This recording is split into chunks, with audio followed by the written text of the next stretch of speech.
Yeremiya Jérémie, igice cya 29 chapitre 29, umurongo wa 13. au verset 13. turabisoma bwa mbere mu gifaransa, On va le lire premièrement en français bwa kabiri mu kinyarwanda. et ensuite en kinyarwanda. Rimwe kabiri gatatu. Vous me chercherez et vous me trouverez si vous me cherchez de tout votre cœur. Amen. Amen. Mu kinyarwanda, muzanshaka mumbone nimunshakana umutima wanyu wose.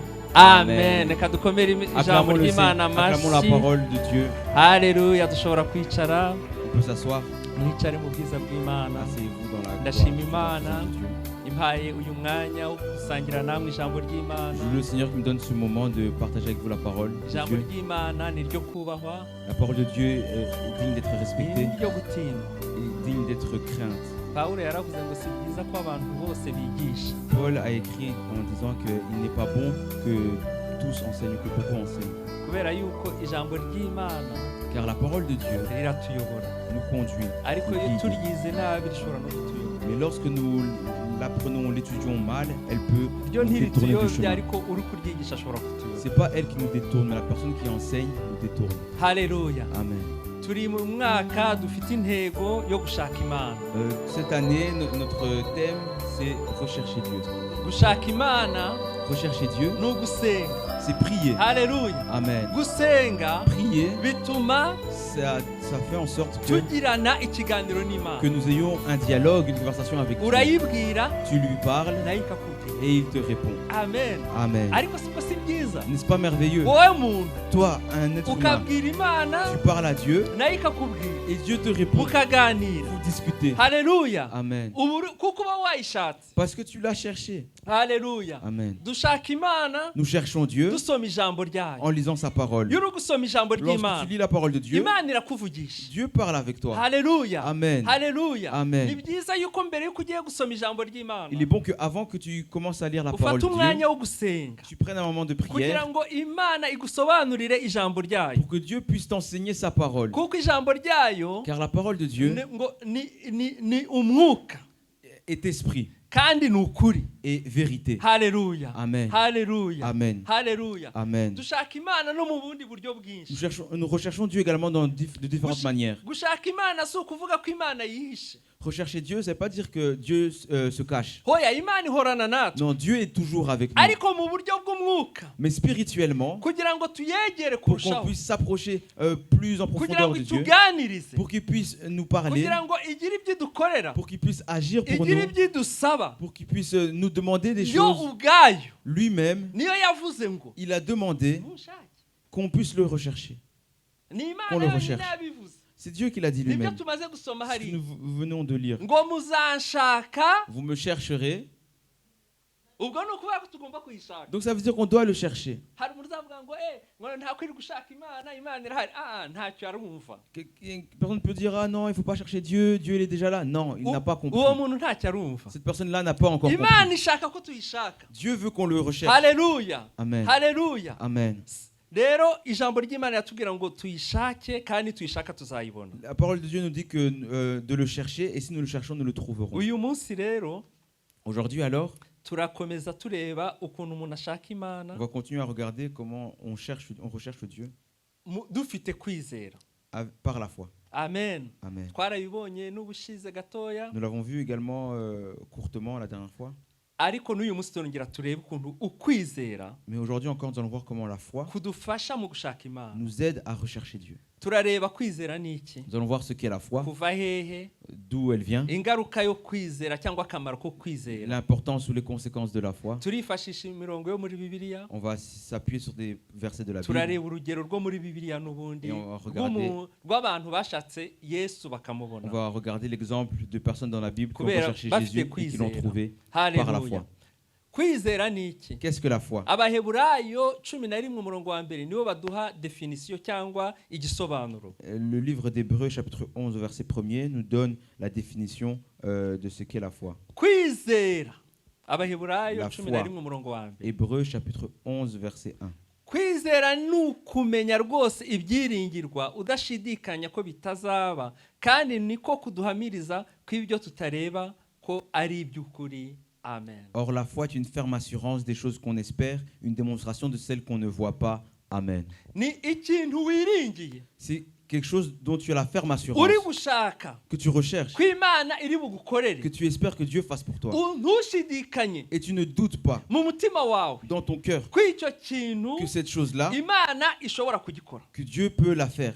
cyangwa ntushidikanye ko icyo kintu kitazaba. Ou tu ne doutes pas que cette chose va arriver. Haleluya. Amen. Ukaba wizeye, Tu as la foi, tu ukaba crois. uzi neza uko byamera kose Tu as la certitude que quoi qu'il ko arrive, icyo kintu cette chose-là kizaba. va arriver. Haleluya. Amen. Uko imvura yagwa, Que la pluie tombe, imvura itagwa, que la pluie ne tombe pas, abantu bakwanga, que les gens t'aiment batakwanga, ou qu'ils ne t'aiment pas, abantu bagufasha gusenga, que les gens t'aident à prier batagufasha ou qu'ils ne gusenga, t'aident pas à prier. ariko wowe ukaba wizeye Toi, tu as la ko foi, icyo kintu tu as la certitude que cette chose kizaba. va arriver. Haleluya. Amen. Uko niko C'est kwizera, cela la foi. niko C'est kwizera. cela la foi. Ijambo ry'Imana La parole de Dieu ritwereka ko Satani ngo azerera impande zacu. nous montre que Satan tourne autour de nous. Iyo turi gusenga rero, Lorsque nous prions hari alors, igihe Satani aduca intege, parfois Satan nous décourage. akatubwira ko ikintu turi gusengera, Et il nous dit la chose pour laquelle nous prions, ko icyo kintu gikomeye cyane que imbere cette y'Imana, chose-là est trop difficile devant Dieu. akakwereka ko icyo kintu kidashoboka, Il te montre que c'est impossible. nkaho Imana idashobora Comme byose. si Dieu n'était pas capable de Ariko quelque Imana chose. yacu Mais notre Dieu ni Imana ishobora est le byose. Dieu tout-puissant. Haleluya. Ni Amen. Imana ishobora Il est le byose. Dieu tout-puissant. Haleluya. Amen. Kwizera La foi, kuva hehe? d'où vient-elle? Turabibona mu Baroma 10:17. On voit ça en Romains chapitre 10, verset 17. Abaroma Romains 10:17. chapitre 10, verset 17. Dore kwizera guheshwa no kumva, Amen.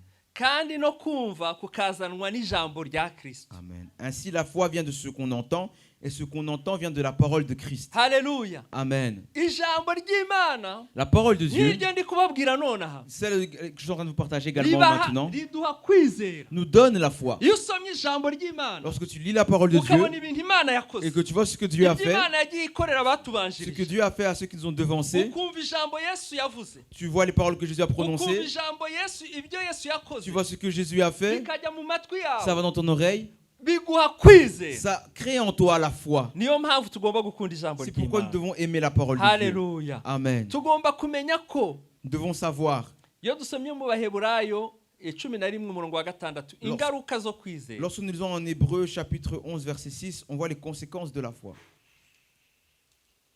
Ingaruka zo kwizera. Les conséquences de la foi. Abaheburayo 11 ku murongo wa 6. Hébreu chapitre 11 verset 6. Ingaruka cyangwa n'ibyiza byo kwizera byombi biri hamwe. Les conséquences et Les bienfaits. les bienfaits, merci, de la foi. Ariko utizera ntibishoboka ko ayinezeza, kuko uwegera Imana akwiye kwizera yuko iriho ikagororera abayishaka. Amen. Amen. Or, sans la foi, il est impossible de lui être agréable, car il faut que celui qui s'approche de Dieu croit que Dieu existe et qu'il est le rémunérateur de ceux qui le cherchent. Amen. Tugomba kumenya bene data ko Imana iriho. Nous devons savoir, frères et sœurs, que Dieu existe. Kubera iki babyanditse kuriya? Pourquoi ils ont écrit cela comme Kubera cela? iki Imana yashatse ko tubimenya? Pourquoi Dieu a voulu que nous le sachions? Nuko hariho abantu batizera ko Imana C'est iriho. parce qu'il y a des gens qui ne croient pas que Dieu existe. Rero kwizera Alors la foi kutumenyesha ko Imana iriho. nous permet de savoir que Dieu existe. Haleluya. Amen. Haleluya. Amen. Iriho. Il existe. Dieu Imana existe. iriho. Dieu existe. Nubwo tutayibonesha amaso Même si nous ne le voyons pas avec nos yeux y'umubiri, ariko physiques, tugomba kwizera ko Imana iriho. mais nous devons avoir la foi que Dieu existe. Simbizi niba ari uko ngiye nakuriye mu muryango papa na mama bizera Imana, Je ne sais pas si c'est parce que moi je suis né dans un foyer où mes parents tous les deux croyaient en Dieu. kuva ndi muto bambwira ko Imana iriho, Depuis que je suis petit, on me dit que Dieu existe. kandi bakomeje kubitubwira Ils ont continué à nous l'enseigner kugeza bavuye muri iyi si, jusqu'à ce qu'ils quittent cette terre batubwira ko Imana iriho. en nous disant que Dieu existe. Rero ntabwo nshobora no gutekereza yuko Imana itariho. C'est-à-dire que je ne peux même pas, la pensée que Dieu n'existe pas ne peut pas me traverser l'esprit. ntibishoboka. C'est impossible. Niyo mpamvu abafite abana C'est pourquoi vous qui avez des enfants, mugomba kubamenyereza ijambo ry'Imana bakiri bato. vous devez les éduquer avec la parole de Dieu depuis qu'ils sont Haleluya. petits. Bakamenyera ijambo ry'Imana. Qu'ils puissent s'habituer à entendre la parole de Dieu. Niyo waza umeze uti, Et quelle que soit les situations, uko waza umeze kose, quelle que soit ta manière d'arriver, ukansanga niyo naba nsinziriye, que même si je dors ukankangura ndi mu et bitotsi, que tu me surprends alors que je sommeille ukambwira ngo Imana ntiriho, et que tu me dis Dieu n'existe pas, ntabwo nabyemera. je ne peux pas le croire. Biri muri njyewe. C'est en moi. Haleluya. Amen. Biri muri njyewe. C'est en moi. Uko byamera kose, Quelles que soient les circonstances, nagira ibyago, que j'ai des épreuves, nagira amakuba, que j'ai des malheurs, ibyo nanyuramo byose, quelles que soient les situations que je nzi peux yuko Imana traverser, iriho, je sais que Dieu existe. kubera ko babintoje nkiri umwana. Parce qu'on me l'a enseigné dès mon enfance. Nanjye ubwanjye aho nkuriye nkomeza kubona ko Imana iriho. Et moi, maintenant que j'ai grandi, je continue à voir que Dieu existe. Muri iki gihe hariho abantu benshi batizera ko Imana iriho. Dans cette génération, il y a beaucoup de gens qui ne croient pas que Dieu existe. Niba ababyeyi batizera ko Imana iriho, Si les parents ne croient pas que Dieu existe, umwana azizera bimuruhije ko Imana iriho. un enfant, ça sera difficile pour lui de croire que Dieu existe. Niba na mwarimu agiyeho nawe avuga ko Imana Si itariho, maintenant l'enseignant aussi lui dit que Dieu n'existe pas, croit que Dieu n'existe uwo pas, mwana bizamugora. ça va être difficile pour cet enfant de Ariko croire. kubera ko Imana ari inyembabazi, Mais parce que Dieu est miséricordieux, ijya yiyereka abantu bose. il se Haleluya. montre à tout le monde. Haleluya. Amen. N'abataragize amahirwe Même ceux qui n'ont pas eu la yo chance, kuvukira mu l'occasion miryango ikijijwe, de naître dans des abo familles ngabo sauvées, nabo eux Imana également, ijya ibiyereka, Dieu se révèle à igashyira eux ikashe ku mitima yabo, et il met un cachet sur leur cœur kuko iriho. parce qu'il existe. Haleluya. Amen. Haleluya. Amen. Haleluya. Amen. Ijambo ry'Imana rero riratubwiye ngo La parole de Dieu nous dit alors, utizera celui qui n'a pas la ngo foi, ntibishoboka ko anezeza Imana. il ne peut pas être agréable à Dieu. Il est impossible qu'il soit agréable à Dieu. Utizera Celui qui ne croit pas, qui n'a pas la ntabwo foi, Imana ushobora kugira ngo uyibwire Imana iseke. tu ne peux pas parler à Dieu et il se réjouit de toi, il rigole. Non. uri gusenga uti Imana ubu ngubu ndabizi nta n'ibyo uzakora tu reka mfe gusenga. Si tu pries en Imana disant, ihita ifunga isura ikakureba. ah Seigneur, je sais déjà que tu ne vas pas le faire, mais je le prie quand même. Non. Dieu ne peut pas se réjouir de ça, il ferme direct son kugira visage. ngo Imana ikwishimire Pour que Dieu se réjouisse de toi, ugomba kuba ufite kwizera. il faut que tu aies la foi. Haleluya. Amen. Ukwizera gushobora kuba guke, Ta foi peut être ariko niyo kwaba ari faible. Et gukeya même si elle est faible, gufite akamaro imbere y'Imana. elle a une importance devant Dieu. Haleluya. Amen. Haleluya. Mwumve rero uburyohe bw'Imana. Écoutez ijambo maintenant ry'Imana. comment la parole de Dieu est délicieuse. Amen. Amen. Amen. Amen. Twasomye ngo Imana Nous avons lu que Dieu, igororera. que Dieu rémunère. Amen. Amen. Amen. Amen. Imana igororera Que Dieu rémunère abagira gute? ceux qui font quoi? Abagira gute? Ceux qui font quoi? Nanjye mbe nka mama Josué niwe ujya twigisha rimwe akato. Et je vais faire comme mon Josué, c'est que quand on nous enseigne, on nous Abarimu pose des bakunda questions. kubaza cyane. Imana igororera abameze bati. Dieu est le rémunérateur de qui? Amen. De ceux qui le cherchent. Abayi abagira gute? Ceux qui font quoi?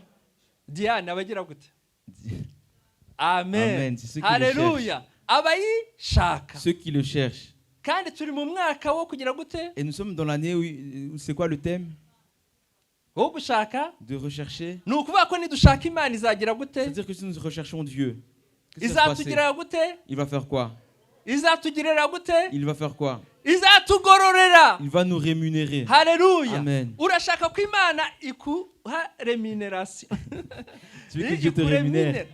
Urashaka ko Imana igira ikindi Tu veux gukorera? que Dieu fasse quelque chose pour toi? Ijambo ry'Imana niko rivuze. Voici ce que la parole de Dieu nous dit. Ngo Imana Dieu igororera rémunère abayishaka. ceux qui le cherchent. Et les rémunérateurs Ntabwo ceux qui le gushaka cherchent. Imana ari byo mu isezerano rya kera gusa. C'est-à-dire que chercher Dieu, ce n'est pas simplement dans l'Ancien Hano ni Testament. mu isezerano rishya. Ici, c'est la Nouvelle Alliance, Imana le mu Nouveau isezerano rya Testament. kera yaravuze ngo Dieu a dit dans l'Ancien Testament, muzanshaka vous me chercherez, mumbone vous me trouverez, nimushakisha si vous me cherchez, n'umutima de umutima tout wanyu votre wose. cœur.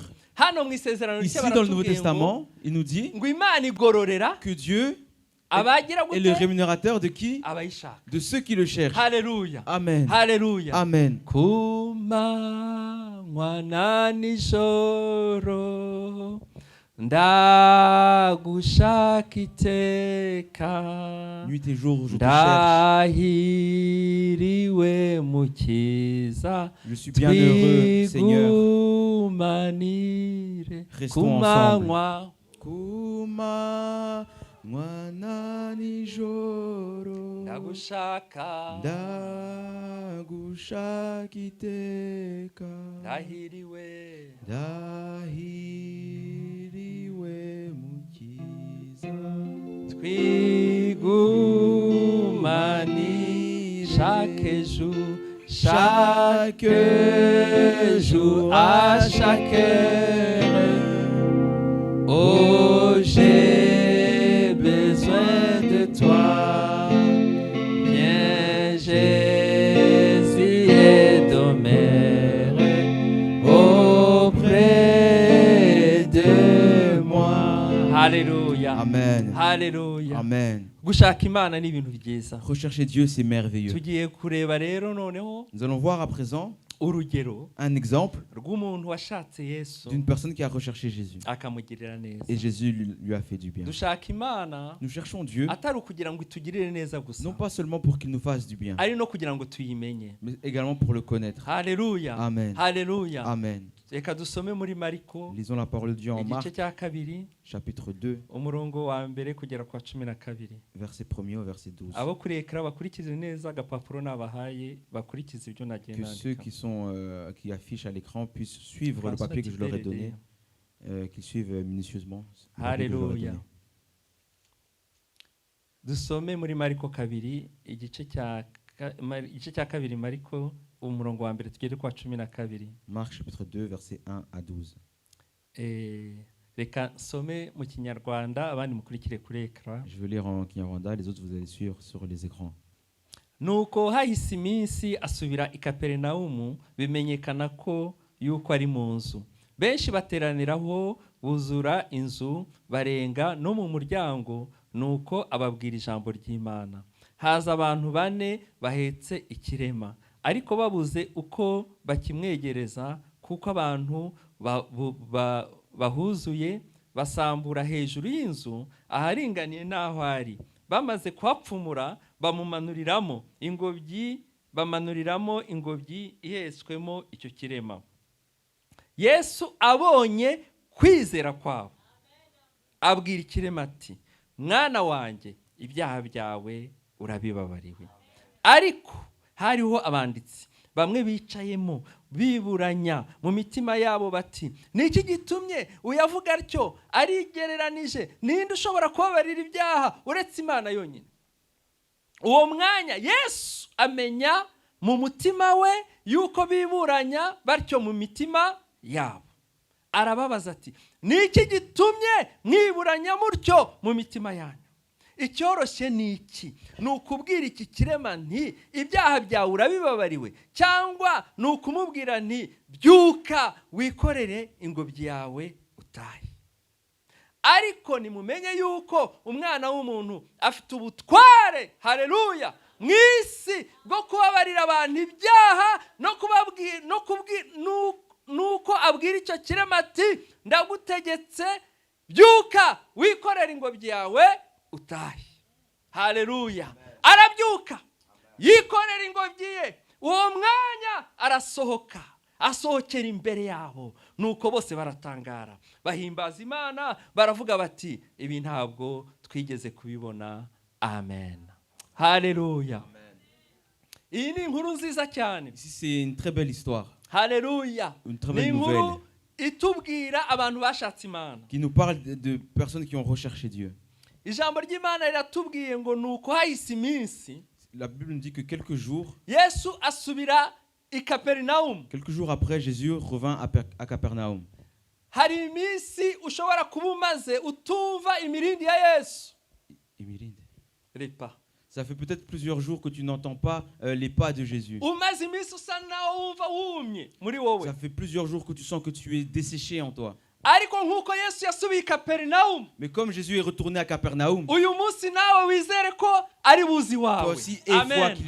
qu'il vient à ta rencontre. Ari buze aho ngaho Il wicaye, vient là où tu es ari assis. buze mu nzu yawe, Il vient dans ta maison. kandi biraza kumenyekana Et ça va se savoir ko Yesu yaje. que Jésus est arrivé. Haleluya, ko Yesu Amen. yagusuye. Que Jésus t'a visité. Yari amaze yenda igihe wenda ataza iwawe, Peut-être ça faisait longtemps qu'il n'était plus venu kubera chez ko toi. wamwimuye, Parce que tu l'avais cyangwa détrôné. wagabanyije ibihe byawe wabanaga Ou nawe. tu as diminué le temps que tu passais avec lui. Ariko uyu munsi yiteguye kuza iwawe. Mais aujourd'hui, il s'apprête à venir chez toi. Bamwe bavuga ko abasobanuzi babiri Bibiliya Certains théologiens bavuga yuko hari ahantu i Kaperinaumu yagiye, disent que là où il était à Capernaum, hari mu nzu yo kwa Petero. c'était dans la maison de Pierre. Kuko iyo dusomye muri Matayo Parce que quand nous lisons en Matthieu, igice cya 4 ku murongo wa 13, chapitre 4, verset 13, havuga ngo Yesu ngo yimukira i Nazareti, yimuka i Nazareti kita Jésus est allé à Nazareth, quitta Nazareth, pardon, atura i Kaperinaumu, pour aller vivre à Capernaum. umudugudu uri ku nyanja mu rugabagano rwa Zabuloni na Nafutalini. Situé près de la mer, Naphtali. dans le territoire de Zabulon et de Nephtali. Rero bavuga yuko hari i Kaperinaumu, Ils disent donc à Capernaum, mwiriya nzu dans cette maison-là, yari inzu ya Petero, c'était la maison de Pierre. ariho Yesu yagiye agatura. Et c'est là-bas que Jésus est parti habiter. Haleluya. Uyu munsi nawe Yesu azatura iwawe. Que toi aussi, aujourd'hui, Jésus vienne habiter en toi. Ntabwo Yesu ashobora kuza iwawe Habiter chez toi. Jésus ne peut pas venir ngo habiter chez binanirwe toi kumenyekana ko et yahaje. que ça ne se remarque pas qu'il est venu. Haleluya. Amen. Haleluya. Amen. Yesu rero agera i Kaperinaumu. Alors Jésus est arrivé à Capernaum. Wahageze, Arrivé là-bas, abantu benshi baza muri iyo nzu, beaucoup de gens se sont assemblés dans cette maison-là. baricara, Se sont assis. saro iruzura, Le salon a été ibyumba complet. biruzura, Les Abantu pièces ont été bajya complètes. hanze. Les gens étaient maintenant à no l'extérieur. hanze bari Et buzuye. à l'extérieur également, c'était complet. Iyo Yesu ageze ahantu, Lorsque Jésus arrive dans un lieu, iyo Yesu ari ahantu, lorsque Jésus est quelque part, abantu basobanukirwa yuko ahari, les gens comprennent qu'il est là. bakirukanga kujya kumushaka. Et ils courent à sa rencontre. Haleluya. Amen. Ngo yageze muri iyo nzu, Il est arrivé dans cette maison. haza abantu benshi. Et beaucoup de gens se sont Ni assemblés ukuvuga ko là-bas. bagiye babwirana, C'est-à-dire qu'ils se sont dit, Yesu araje, Jésus arrive. ari mwiriya nzu, Il est dans la maison ngwino Appel. tujye kumureba. Venez, on y va. Natwe nuko tugomba gukora, Nous également, c'est ainsi que nous devons tugomba faire. kubwira Nous abantu devons dire aux gens bakaza mu nzu qu'ils y'Imana. viennent dans la maison de Dieu. Nitutababwira Si ntibazabimenya. nous ne le leur disons pas, ils ne vont pas le savoir. Ntugatuze gutumira abantu, nuturaspa. Ne te lasse pas d'appeler les gens. Tumira abantu baze mu nzu y'Imana. Invite les gens dans la maison de Dieu. Haleluya.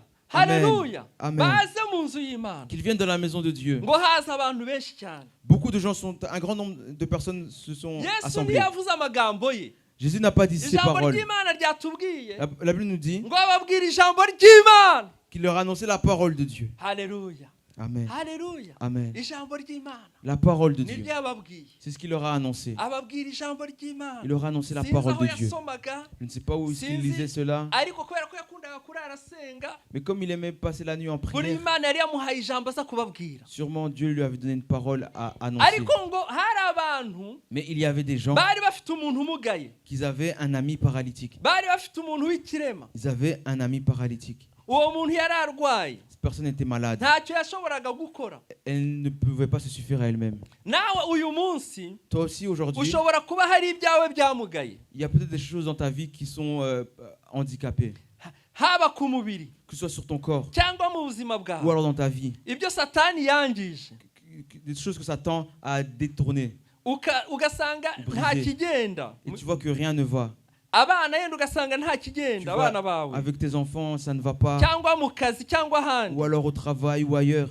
Ariko dufite Yesu. Mais nous Amen. avons Jésus. Dufite Yesu. Nous avons Jésus. Dufite Yesu. Nous avons Jésus. Haleluya. Amen. Abo bantu rero Ces gens-là alors, ntabwo bavuze ngo turekere aho ngaho. ils ne nous ont pas dit ah, on abandonne. Ndibwira ko uriya murwayi yumvishe ko Yesu yaje. J'imagine que cette personne qui était en état de handicap a, Yenda dit, aravuga ati, a su que Jésus arrivait. ubuse ngendagera hariya Et il s'est gute. dit mais comment moi je vais aller là-bas? Singenda, Je ne sais pas marcher. nirirwa ndyamye Tout le temps je suis couché, ku manywa le matin na nijoro. jusqu'au soir. Kandi nifuzaga kubona Et Yesu. moi j'aurais aimé voir Jésus. Cyangwa se niba ari abantu bamutwaye, Ou alors c'est ces gens-là qui l'ont porté. bavuze bati ariko uyu murwayi wamujyana hariya. En se disant, mais cette personne-là qui est handicapée, est-ce qu'on ne pourrait pas l'amener à Jésus? Haleluya, Amen. haleluya. Amen. Yesu akora ibitangaza. Jésus fait des miracles. Haleluya. Amen. Bariya bagabo baramufashe, Ces hommes-là l'ont pris. baramuheka, Ils l'ont porté. bava iwabo, Ils ont quitté leur bajya maison. gushaka Yesu. Ils sont partis à la rencontre de Jésus. Haleluya. Amen. Njye nkunda abantu Moi, j'aime les personnes bava ahantu bari qui quittent le lieu où ils bakajya étaient ahandi hantu et vont dans un autre lieu bakajya gushaka Imana. pour aller chercher Dieu. Haleluya. Amen. Ni ngombwa ngo uve ahantu wari uri. Il est nécessaire que tu quittes le lieu où tu Genda étais. wari uri mu cyumba cyawe, Peut-être tu étais dans ta chambre. mu cyumba cyawe wenda harimo urusaku, Peut-être dans ta chambre, il y a du bruit. genda muri saro Alors ushaka va Imana. au salon rechercher Dieu. Cyangwa wari uri muri Ou saro alors tu étais au salon harimo et urusaku, au salon il y a du jya mu bruit. cyumba cyawe ushaka Va dans ta Imana. chambre chercher Dieu. Cyangwa ujya muri grenier, Ou va au grenier. ujya ahantu Va dans le lieu wihererane n'Imana. où tu vas être en Bafashe communion avec icyemezo Dieu. Ils ont cyo fait kuva le ahantu choix bari de quitter le lieu où ils kuva étaient, iwabo de quitter leur foyer bajya gushaka Yesu. pour aller chercher Jésus. Haleluya. Amen. Umuririmbyi yararirimbye, Un chantre a chanté, umuririmbyi wa 50 le numéro 50, mu Kinyarwanda. le chant Kinyarwanda. Muze mwenyine twihererane, Venez, passons du temps. munsanga ahantu hatari abantu, Venez dans un endroit où il n'y a pas d'autres dore personnes. imiruhi irabarembeshe, Voici, urusaku rurabaruhije. et le bruit vous fatigue. Amen. Haleluya. Ni Amen. ngombwa ko tugira umwanya wo kwihererana n'Imana. Il est bon qu'on ait un temps où nous sommes seuls avec Dieu. Banze kuguma aho bari, Ils ont refusé de rester là où ils étaient. banze kuguma n'umurwayi, Ils ont refusé de laisser le malade seul. umurwayi nawe yanze kuguma Et le malade n'umurwayi. aussi a refusé de garder sa maladie. Barahaguruka, Alors ils se sont levés. baragenda. Ils sont partis. Haleluya. Amen. Hari ibibazo bigusaba kuhaguruka, Il y a des soucis, des problèmes qui te poussent à te mettre debout. ukabihagurukira kugeza ubonye Tu igisubizo. te mets debout contre eux jusqu'à ce que tu aies la solution. Ijambo ry'Imana rivuga ngo mushake muzabona, La parole de Dieu nous dit, cherchez, vous trouverez. mukomange muzakingurira. Frappez, on vous ouvrira. Baragiye, Ils sont partis baramuheka, en portant la personne. baramuheka. Ils ont porté la Abana personne. bavukiye hano banza batabyumva neza, Les enfants qui sont nés ici, peut-être ne comprennent pas bazi za vraiment ambulance cela. gusa. Et ils connaissent l'ambulance. Ariko muri Afurika Mais en Afrique, na kera nyine na hano, et auparavant également ici, umuntu urwaye une personne bamushyira malade, ku ngobyi, on le mettait sur un lit comme un brancard. hanyuma babiri bakajya imbere Deux allaient devant, c'est un na brancard, babiri inyuma, et deux derrière. n'umuntu bakagenda bamuhetse. Et on portait la personne. Ni nako n'umugeni bamutwaraga iwacu mu Rwanda. Et chez nous au Rwanda, c'est comme ça qu'on Yu- emmenait y'umukobwa également yashyingirwaga. la mariée. Lorsqu'une fille se mariait, Baramuhekaga on la portait. bakamushyira ku ngobyi, On la mettait sur un brancard. akagenda ari kumva umunyenga. Et on l'emmenait comme ça. Hein, Ouais, je sais pas comment elle expliquer. sentait vraiment le bonheur. Le bonheur. Amen.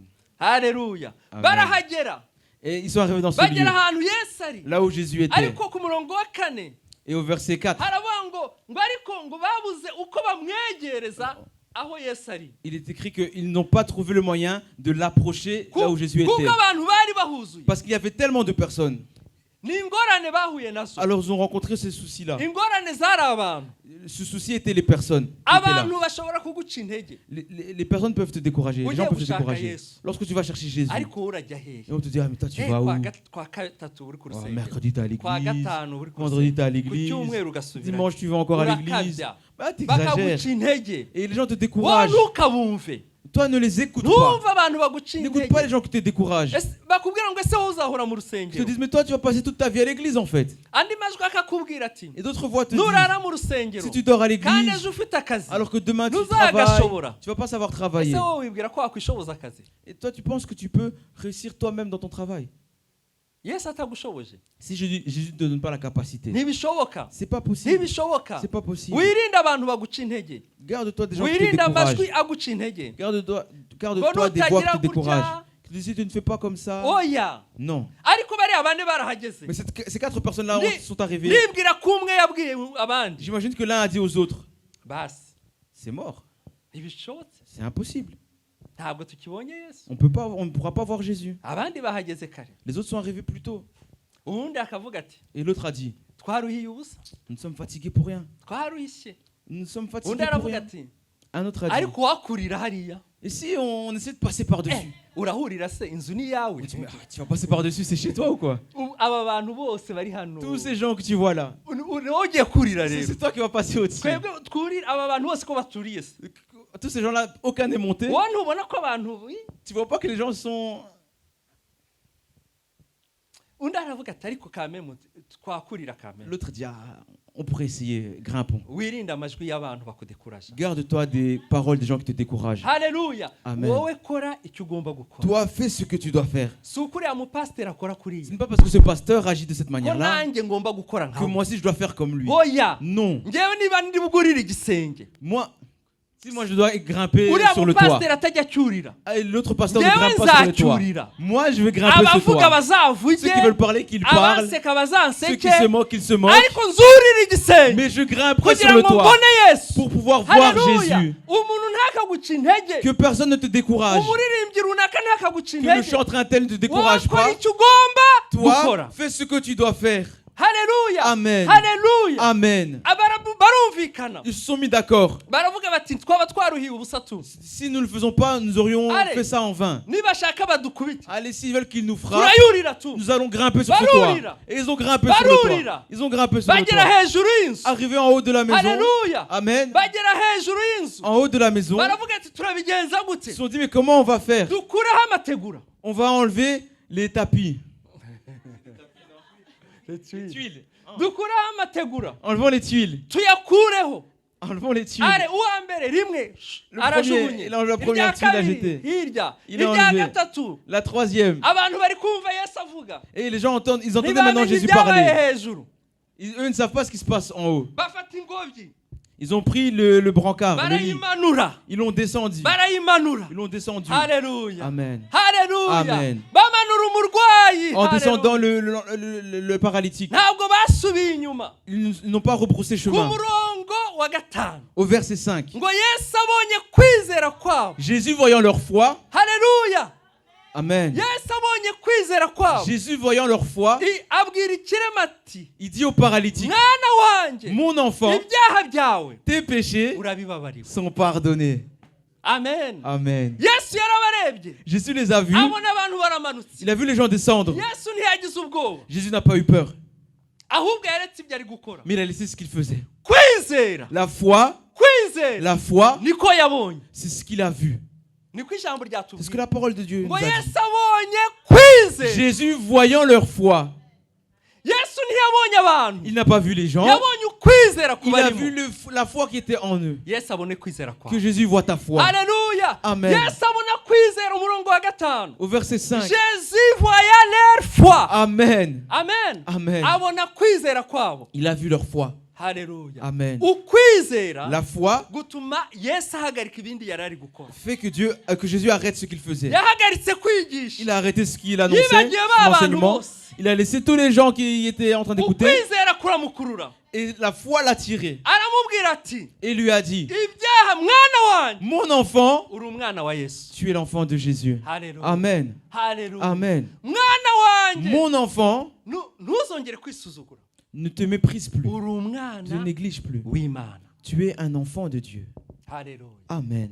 yesu aramubona Jésus l'a vu. aramubwira ngo mwana Il lui a wanjye dit, mon enfant, ibyaha byawe tes péchés urabibabariwe sont pardonnés. haleluya Amen. ba bantu bagomba kuba baravuze bati Les personnes ont dû dire, basi turagendesheje ça ne va pas ils ont dû se on a dire, perdu on a perdu. twari tuzi ko amukiza Nous croyons qu'il allait le guérir. basi amubabariye ibyaha Il lui a pardonné ses péchés.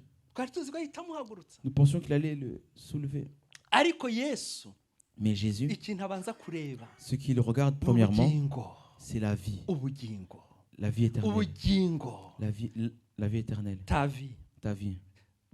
areba niba mu bugingo bwawe Il regarde si dans ta vie, utunganiye imana tu es en ordre avec Dieu. yaramurebye Il a regardé, asanga afite ibyaha il a vu qu'il avait des péchés. aravuga ati kumukiza Il a dit, le guérir, nta kintu byamumarira ça ne le servirait de rien. agifite ibyaha S'il est encore dans le péché. icy'ingenzi bene data Ce qui est important, ni frères et sœurs, ukubabarirwa ibyaha c'est avoir le pardon des kuko péchés. uriya muntu Car la personne là, n'ubundi yaje gupfa si elle mourait, yaje gupfa la personne elle est morte, we yarapfuye Elle est morte. kuko yaba yakiriho ubu tuba twaragiye kumureba Parce que si elle est encore vivante, on serait tous partis la voir.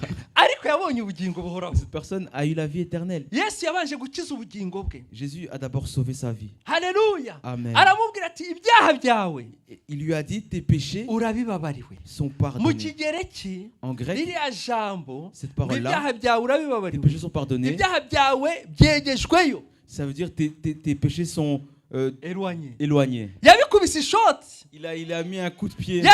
Irashase. Il a chassé. Yajugunye ibyaha byari bimuriho. Il a chassé les péchés qui étaient en lui. Icyamutandukanyaga n'Imana Le yagikuyeho. séparait Haleluya. de Dieu. Jésus l'a enlevé. Haleluya. Amen. Haleluya. Amen. Ibyaha bye arabibabarirwa. Ses péchés ont été Ni pardonnés. ngombwa ko tubabarirwa ibyaha. Il est important que nos péchés soient Abantu benshi pardonnés. bashaka ibitangaza Beaucoup de gens veulent les miracles kurusha gushaka ubugingo plus buhoraho. que rechercher la vie éternelle. Ariko Yesu Mais yaramubabariye. Jésus l'a pardonné. Abantu rero hari abanditsi banajua Il y avait des scribes.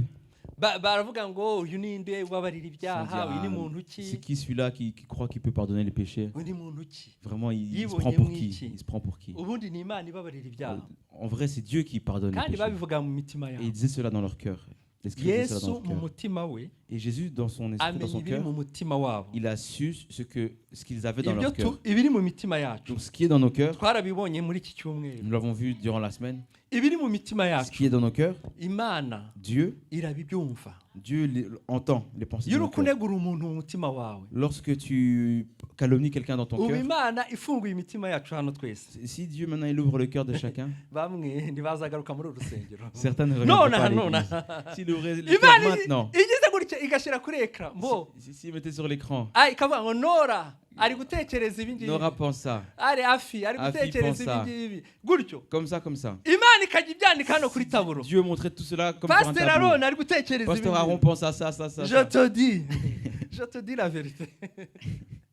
Imana ibikoze. Si Dieu faisait cela, Hano hazagaruka imbarwa bake. peu reviendraient ici. Imana ireba ibiri mu mitima yacu bene data. Dieu voit ce qui est dans nos cœurs. Yesu abona ko bari kwibaza Et Jésus a vu kandi ibyo se poser- bibazaga byari se poser ukuri. la question.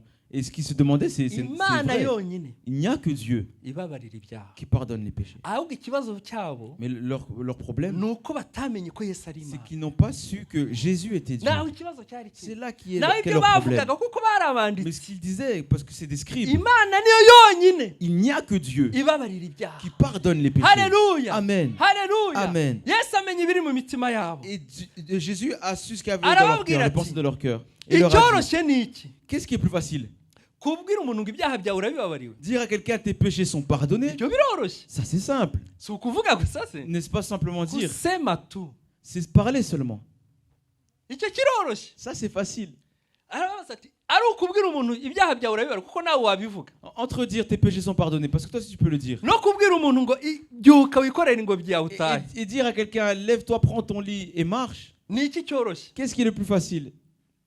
Nuko Yesu noneho aravuga ati Et Jésus a dit, reka mbereke je vais noneho vous montrer maintenant yuko mfite imbaraga que j'ai la puissance n'ubushobozi et la bwo capacité kubabarira ibyaha de pardonner les no péchés gukiza abarwayi. et de guérir les malades. Aramubwira ati Il byuka. lui a dit, lève-toi. Haleluya. Amen. Byuka. Lève-toi, Ikorere ingobyi yawe prends ton lit utahe. et va dans ta maison. Amen. Ngo Amen. arabyuka. Il se mit debout. Haleluya. Amen. Ba bandi bari basigaye hejuru Ceux ko qui étaient nta- bari encore en haut, kunyura he. ils allaient passer par où?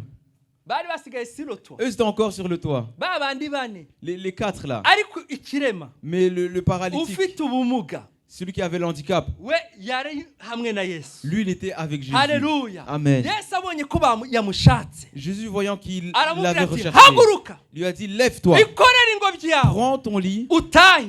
et va dans ta maison. Arayizingazinga Il s'est mis debout, anyura muri ba bantu. il a replié Haleluya. son lit Abanyuramo et il est passé ba entre bandi bari les hanze gens qui étaient dehors. abanyuramo Il est passé, babona umuntu il a wikoreye traversé, il a vu quelqu'un avec aratambuka son lit. aragenda Il a passé, babona arakomeje il a continué, arasohoka il est sorti, anyura muri village il est passé dans le village yikoreye ingobyi. avec son lit. Haleluya. Amen. Haleluya. Amen. Aragenda Il a marché. agera muri famiye ye. Arrivé dans sa famille, Ahageze arrivé là-bas, baratangara ils ont été surpris. babona ni muzima Ils ont vu qu'il était en kubera bonne ko santé yashatse Yesu. parce qu'il a cherché Jésus. Nushaka Yesu Si tu cherches Jésus, azagukorera igitangaza. il fera des miracles. Haleluya. Haleluya. Amen. Reka duhaguruke. Mettons-nous debout. Haleluya. Amen. Haleluya. Amen. Dushake Yesu bene data. Recherchons Dieu, frères et Nta sœurs. muntu washatse Yesu ngo asubire amara masa. Il n'y a personne qui a cherché Jésus et qui est rentré Iyo bredouille. dushatse Yesu Lorsque nous cherchons Jésus, aratureminira, aratugororera. il nous rémunère. Haleluya. Amen. Tugomba kugira Nous kwizera. devons avoir la foi. Hari abarwayi benshi muri iyo Il y village avait beaucoup de malades dans ce village, ariko ntibakize. mais non, ils n'ont pas tous été guéris. Nubwo Yesu yari ahari, Même si Jésus était là, nubwo Yesu ari kumwe natwe, même si Jésus est avec nous, abamushaka ceux qui le cherchent, nibagororera. c'est eux qui les rémunèrent. Umurwayi utarahagurutse Un malade qui ne s'est pas mis debout ngo ajye gushaka Yesu pour aller chercher Jésus, ntabwo yakize. il n'a pas eu la guérison. Nubwo Yesu yari ahari, Même si Jésus était là, ariko uwagiye kumushaka mais celui qui est parti à sa rencontre, yarakize. il a été guéri. Nicyo cyiza cyo gushaka Imana. C'est ça la bonté, le Haleluya. bienfait de rechercher Dieu. Haleluya. Amen. Haleluya. Amen. Rero tugire kwizera bene data. Alors ayons la foi, frères et sœurs. Tugiye gusenga Nous Imana. allons prier. Niba uri hano ukaba wifuza ko Imana yakubabarira, Si tu es ici et que tu désires que Dieu te pardonne, ikakubabarira ibyaha te pardonne tes péchés, nk'uko yabyirukanye kuri uriya muntu, comme il les a chassés, il les a dégagés de la personne. nanjye ubwanjye nashima ko Imana yirukana ibyaha byose kuri Moi aussi, njyewe. j'aimerais que Dieu éloigne de moi tout péché. Yesu agakura ibyaha byose kuri njyewe. Que Dieu éloigne de moi tout le Niba ushaka ko Yesu akura ibyaha byose Tu kuri veux que wowe, Dieu chasse tous les péchés de toi, shyira ikiganza hejuru. lève ta main. Haleluya. Amen. Shyira ikiganza cyawe hejuru Lève ta dusenge main. Imana. Nous allons prier. Haleluya. Abashyize ibiganza hejuru Ceux qui ont mwakwegera levé les hano mains, imbere Vous vous approchez ici tugasenga devant Imana. pour que nous puissions prier. Turashaka gusenga Imana Nous voulons prier yirukana ibyaha muri twebwe. que Dieu chasse le péché de nous. Ibyaha bigende mu izina rya Yesu. Que les péchés s'en aillent au nom Ibyaha de Jésus. bigende mu izina rya Yesu. Les Ibyaha péchés bive s'en aillent muri au nom de twebwe. Jésus. Que les Haleluya. Ibyaha soient nibive chassés de muri nous. twebwe. Qu'ils soient chassés de nous Yabyirukanye kuri uriya muntu. comme il a fait pour la personne. Haleluya. Amen. Reka dusenge Imana. Prions. Mana ishobora byose. Dieu Tout-Puissant. Ibyaha by'aba bane data bahagaze. Que les péchés de toutes les personnes de ici Nk'uko devant, wabyirukanye kwa kiriya kirema, comme tu les as chassés du paralytique, natwe turabyirukanye mu izina rya Yesu. nous aussi nous les chassons au nom de Jésus. Waravuze ngo abo tuzababarira ibyaha Tu as dit ceux qui nous pardonneront les péchés bazabibabarirwa. seront pardonnés. Mwami, Seigneur, ndakwinginze nk'umugaragu wawe je t'en supplie comme ton ngo serviteur, wirukane ibyaha byose biri muri bene data. chasse tout péché qui est dans les Uhereye frères et sœurs. nonaha, À partir d'aujourd'hui, uhereye à nonaha, partir d'aujourd'hui, imbere y'idosiye zabo, en face de leur dossier, imbere y'amazina yabo mu ijuru, à côté de leur nom, au ntihagire ciel, icyaha cyongera kugaragara. qu'il n'y ait aucun péché qui soit Ibyo visible. bakoze byose Tout ce qu'ils aient fait bikurweho soit mu enlevé izina rya Yesu, au nom de Jésus. mu izina rya Yesu, Au nom de Jésus. mu izina rya Au nom Yesu. de Jésus. Amen. Amen. Musubire mu myanya yanyu Retournez à vos places kandi mwizere et ayez foi ko mubabariwe. que vous êtes Satani pardonnés. ntazongere kubibutsa ibyaha mwakoze, Que Satan ne vous rappelle plus jamais les péchés que ibyaha vous avez mwakoze faits dans le passé. avant le 2 juillet. Les péchés que vous avez faits avant le 2 juillet, Ntibizongera kwibuka ukundi.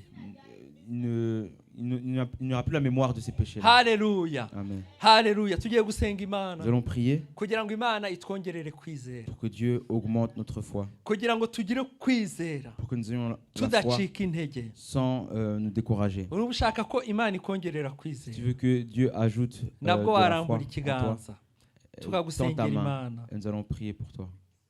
Haleluya. Haleluya. Haleluya. Amen.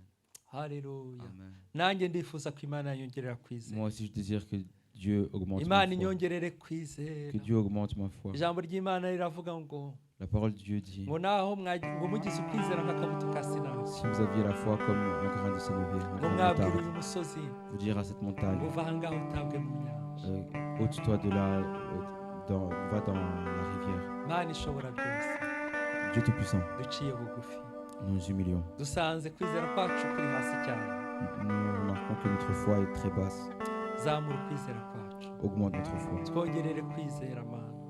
Augmente notre foi. Mu Seigneur. bibazo tujya duhura nabyo, Dans les soucis que nous rencontrons, utwongerere kwizera. augmente notre foi. Mu ngorane duhura Dans nazo, les soucis que nous rencontrons, utwongerere kwizera. augmente notre foi. Mu gihe turi gusenga, Lorsque nous prions, utwongerere kwizera augmente notre foi. kuri Imana, Tu es Dieu. utwongere kwizera ko uri Imana. Augmente la foi en nos kushobora byose de savoir que tu es Dieu et que tu es capable de ku toutes manywa na choses, nijoro. jour et nuit. Turagushimire ko wabanye natwe. Te louons parce que tu as Turagushimiye ku bw'umugaragu wawe watuyoboye. Te louons pour ton serviteur qui Turagushimiye ku nous a bw'abaririmbyi baririmbye. conduits, pour les chants qui ont Turagushimiye chanté. Mana ku byakorewe hano byose. Te louons pour tout ce qui a Ku été fait bw'ifunguro ici, ryera. pour la Ku Sainte bw'amaturo Seine, yatanzwe. pour les dîmes qui ont été Kubwo données, ibya pour les cumi offrandes qui ont été données, byatanzwe. les dîmes qui ont été Turagushimiye Mana kubw'ubwoko bwawe bwaje kugushaka. données. Pour ton peuple qui est venu te Icyubahiro chercher. n'ikibi cyawe. Toute la gloire c'est à toi. Tugiye gutandukana. Nous allons nous séparer. Uduhe umugisha wawe. Bénis-nous, Ugendane natwe. va avec nous, Utugirire neza. fais-nous du Muri bien. ibi bihe bya vakansi. Dans ces moments de vacances, Uturinde kurangara. garde-nous de Uturinde ikintu distrait. cyadukura kuri wowe. Garde-nous de ce qui peut nous éloigner de toi. Mu izina rya Yesu tubisabye. Au nom de Jésus nous prions. Amen. Amen. Mugendane umugisha w'Imana. Allez dans la bénédiction du Seigneur. Tuzongera guhura kwa gatatu Nous nous reverrons mercredi mu masengesho. durant les prières. Amen. Amen. Amen. Amen. Amen.